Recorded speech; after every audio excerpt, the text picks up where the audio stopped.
ఇండస్ట్రీకి return gift తర్వాత సుగాలి ప్రీతి చెప్పి ఓట్లు వేయించుకొని ఆ మహిళలకి అన్ని కష్టాలు ఉంటే ఆ సెంటిమెంట్తో ఓట్లు వేయించుకున్నారు, మహిళలకి రిటర్న్ గిఫ్ట్ ఇచ్చారు. నమ్మినటువంటి ఓట్లేసిన రైతులకి రిటర్న్ గిఫ్ట్. 15 ఏళ్ళు బాబు పల్లకి మోయాల్సిందని బహిరంగంగా చెప్పి కార్యకర్తలకు రిటర్న్ గిఫ్ట్.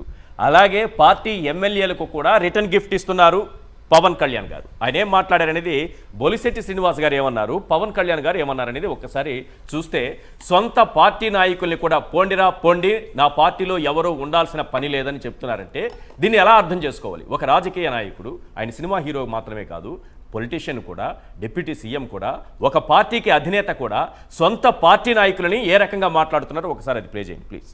ఈ కాంటెక్స్ట్ ఏంటంటే ఒకసారి ప్రజలకు కూడా అర్థం అవ్వాలి. అక్కడ బొలిశెట్టి శ్రీనివాస గారు ఎమ్మెల్యే, నేను చనిపోతే ఇక్కడ ఉప ఎన్నిక వస్తే బాగుంటుందని టీడీపీ నాయకులు అనుకుంటున్నారు, ఇక్కడ మాకే పనులు కావట్లేదు, ఇంత రాజకీయాలు ఇక్కడ నడుస్తున్నాయి, టీడీపీ వాళ్ళదే పెత్తనం అయిపోయిందని ఆయన బాధపడితే, అదే విషయాన్ని మీడియా పవన్ కళ్యాణ్ గారి దృష్టికి తీసుకెళ్తే, మీకు అంత ఇబ్బందిగా ఉంటే పార్టీ వదిలి వెళ్ళిపోండి అని చెప్తున్నారు ఆయన.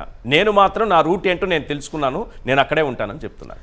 ఇప్పుడు వారికి ప్రజలకి ఏదో చేయాలనేటటువంటి ఆశ, ఆలోచన, సిద్ధాంతం లేనప్పుడు చంద్రబాబు నాయుడు గారికి ఊడిగని చేసేసి 15 సంవత్సరాలు వారి పార్టీని నిలబెట్టి ఆర్థికంగా బలపడాలనేటటువంటి యావున్నప్పుడు ఇలాంటి మాటలే మాట్లాడతారు కదా. ఇంకో మాట ఎందుకు మాట్లాడతారు? బొలిశెట్టి శ్రీనివాస్ గారు ఇంకో మాట కూడా మాట్లాడారు. మేము కానీ తెలుగుదేశం పార్టీ నాయకుల గురించి మాట్లాడితే ఇమీడియట్గా మా మీద యాక్షన్ తీసుకుంటున్నారు, తెలుగుదేశం నాయకులు ఎవరన్నా మా మీద మాట్లాడితే వారి మీద మాత్రం ఎలాంటి యాక్షన్ ఉండట్లేదు, మరి మా యొక్క అధిష్టానం కూడా ఆలోచించాలి అనేటటువంటి మాట కూడా వారు మాట్లాడారు. సస్పెండ్ చేసే అవకాశం ఉంది. రెండవది అంటే చేయకపోవచ్చు, చేయొచ్చు, అది వేరే విషయం. కానీ వాళ్ళ పార్టీ యొక్క పరిస్థితి కానీ గమనించినట్లయితే, డబ్బు పెట్టి గెలిచినటువంటి ఇంకొక ఎమ్మెల్యే నాకు ఉండడానికి ఇళ్ళు, తినడానికి తిండి లేదు అనే విధంగా మాట్లాడాడు గతంలో. రీసెంట్గా చూసాం, అన్నీ పోగొట్టుకున్నానని చెప్పాడు.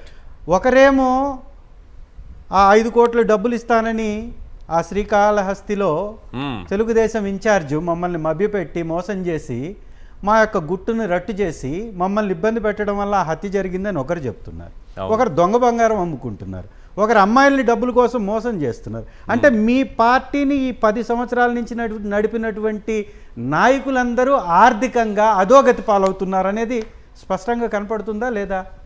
అంటే మీ పార్టీని ఈరోజు 23 సీట్లకు వచ్చేలాగా, 21+2 23 సీట్లకు వచ్చేలాగా కష్టపడ్డటువంటి కార్యకర్త ఏమో నష్టపోయాడు, మీరు మాత్రం ఆర్థికంగా బలపడుతూ అమరావతిలో ఒక ఇళ్ళు, అమరావతిలో ఒక ఆఫీసు, ఇక్కడ హైదరాబాద్లో 708 రూపాయలకి అట్రఫ్లాప్ సినిమా. నేను ఎందుకు ఆ మాట అన్నాననేది కూడా ఇక్కడ మీరు గమనించినట్లయితే, ఇదేదో నేను చెప్పినటువంటి నా సొంత జోష్యం కాదు. ఇదిగోండి, యూట్యూబ్లో కొడితే యుఎస్ఏ రివ్యూస్ అని చెప్పేసి పెట్టారు ఈ మూవీకి. యుఎస్లో ఒక రోజు ముందే వచ్చేస్తుంది, అక్కడ రివ్యూస్ అని పెట్టారు. దీనిలో చూడండి ఎలా పెట్టారో.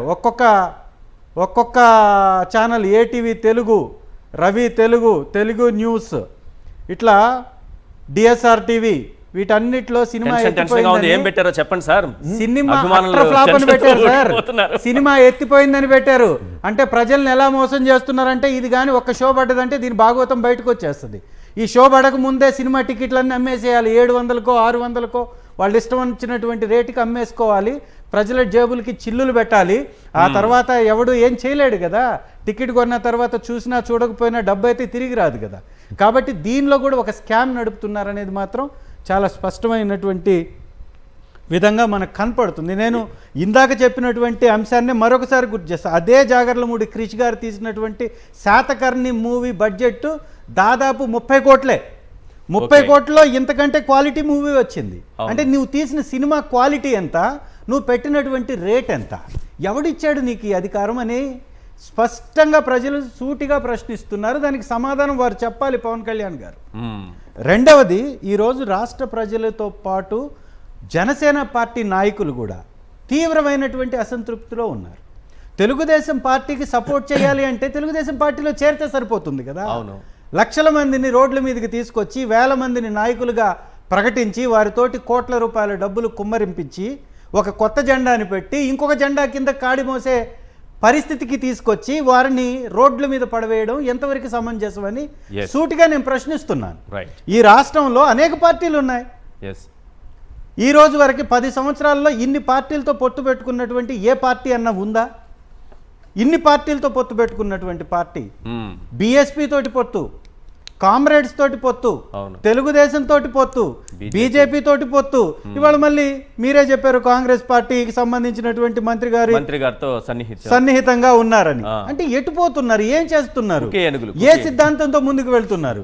ఎక్కడికి పోతే అక్కడ నేను పుట్టానంటాం, నేను చదివానంటాం, నాకు సంబంధాలు ఉన్నాయంటాం, రాష్ట్ర వ్యాప్తంగా బంధాలు సంబంధాలని చెప్పడం, అంటగట్టడం రాజకీయమా ఇది? నీ పార్టీకి ఉన్నటువంటి సిద్ధాంతం ఏంటో ఈ రోజు వరకు చెప్పలా. ఎందుకు నీ పార్టీ పుట్టిందో చెప్పలా. ఈ రోజు వరకు రాష్ట్రానికి నీ పార్టీ వలన జరిగినటువంటి లాభం ఏంటో చెప్పలా. ఈ సంవత్సర కాలంలో డిప్యూటీ ముఖ్యమంత్రిగా ఈ రాష్ట్ర ప్రజలకి చేసినటువంటి మంచి ఏంటి, మేలేంటి? ఒక పాయింట్ చెప్పండి. తెలంగాణలో కూడా బెనిఫిట్ షోలు లేవు, ప్రీమియర్ షోలు లేవు, టికెట్ల ధరల పెంపు లేదని రేవంత్ రెడ్డి గారు అన్నారు. కానీ మళ్ళీ అక్కడ కూడా మనసు మారింది. ఏపీలో ఉన్న పరిస్థితి తెలంగాణలో కూడా కనిపిస్తుంది. లోపాయికారి ఒప్పందాలు పెట్టుకోవడంలో పవన్ కళ్యాణ్ గారిని మించినటువంటి నటుడు లేనే లేడు. జరిగిందంటారా? ఇది 100% వాస్తవం. అదర్వైజ్ 708 రూపాయలు ఏ విధంగా ఇచ్చారు? ఒక సినిమా బడ్జెట్ ను బట్టి రేట్ ని నిర్ణయించుకునేటటువంటి అవకాశం గవర్నమెంట్ ఎగ్జాంపుల్ ప్రకటించింది కదా. ముఖ్యమంత్రి గారు చెప్పడం అంటేనే గవర్నమెంట్ ప్రకటించినట్టే కదా. ఇంకా పెరగదు అని చెప్పిన తర్వాత మళ్ళీ ఎట్లా ఈ సినిమాలకు టికెట్ రేట్లు పెంచుతారు? దీనిలో అది ఏం పాలసీ అర్థం. చంద్రబాబు నాయుడు గారు ఉన్నారు కదా, రేవంత్ రెడ్డి గారు ఎక్కడి నుంచి వచ్చారు? చంద్రబాబు నాయుడు గారితో సాన్నిహిత్యం కలిగినటువంటి వ్యక్తి రేవంత్ రెడ్డి గారు. ఇదే జగమెరిగినటువంటి సత్యం. ఈ ప్రభుత్వాన్ని బీఆర్ఎస్ పార్టీ కూడా ఏ విధంగా తూర్పారబడుతుందో చూస్తున్నాం. ఇక్కడ ఉన్నటువంటి కాంగ్రెస్ పార్టీని ప్రజల వైపున కాకుండా కొన్ని పార్టీల వైపున, కొంతమంది వ్యక్తుల వైపున మద్దతు తెలుపుతూ రాజకీయం చేస్తున్నట్టుగా స్పష్టంగా మాట్లాడుతున్నారు బీఆర్ఎస్ నేతలు. నేనేమంటున్నానంటే, నేను సూటిగా ప్రశ్నిస్తున్నా, ఒక మూవీకి బడ్జెట్ను బట్టి కదా రేటు నిర్ణయించేది. మీ మూవీ బడ్జెట్ ఎంత? ఈ మూవీలో మీరు అంతా విఎఫ్ఎక్స్ ద్వారా చేసినటువంటి సెట్టింగ్, గ్రీన్ మ్యాట్ సెట్టింగ్లు కనపడుతున్నాయి తప్ప ఆ ట్రైలర్ మొత్తంలో ఎక్కడ న్యాచురల్గా లేదు. హీరో కనిపించారా? పోనీ ఒరిజినల్ మీరే వేశారు కదా, ఒక పక్కన నిజమైనటువంటి పవన్ కళ్యాణ్ గారిని, ఇంకొక పక్కన డూప్ పవన్ కళ్యాణ్ గారిని వేసినట్టున్నారు. సో వారిద్దరి మధ్యలో వ్యత్యాసం కూడా క్లిస్టల్ క్లియర్ గా కనపడుతుంది. రెండవది సార్, ఏపీ రాష్ట్రం గురించి కూడా మాట్లాడుకోవాలి. కాబట్టి ఏపీ రాష్ట్ర ప్రజలకి, అన్నదాతకి ఆదుకోవడానికి వైఎస్ఆర్ కాంగ్రెస్ పార్టీ ప్రభుత్వంలో రైతు భరోసా కేంద్రాలను ఏర్పాటు చేసి, నిధిని ఏర్పాటు చేసి, ప్రత్యేక నిధిని ఏర్పాటు చేసి పంట దిగుబడుల్ని కొనుగోలు చేశాం. మరి ఈరోజు ఏమైంది సార్? దాని మీద ఎవరు ప్రశ్నించాలా? ఇవాళ క్వాంటమ్ వ్యాలీ గురించి మాట్లాడుతున్నారు.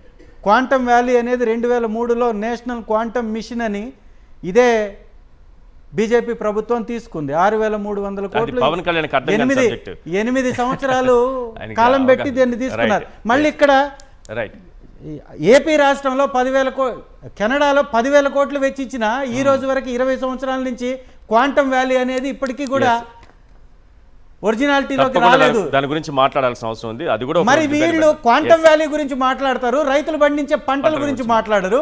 దీని గురించి ఎవరు మాట్లాడాలి అంటున్నాను. నిజమైనటువంటి ఆర్థిక పుష్టి మన పంటను బట్టి, పంట అమ్మకాన్ని బట్టి, దిగుబడిని బట్టి ఈ రాష్ట్రం సాధిస్తుంది తప్ప క్వాంటమ్ వ్యాలీని బట్టి కాదు, అమరావతిని బట్టి కాదు అనేది కూడా ప్రజలు తెలుసుకోవాలి.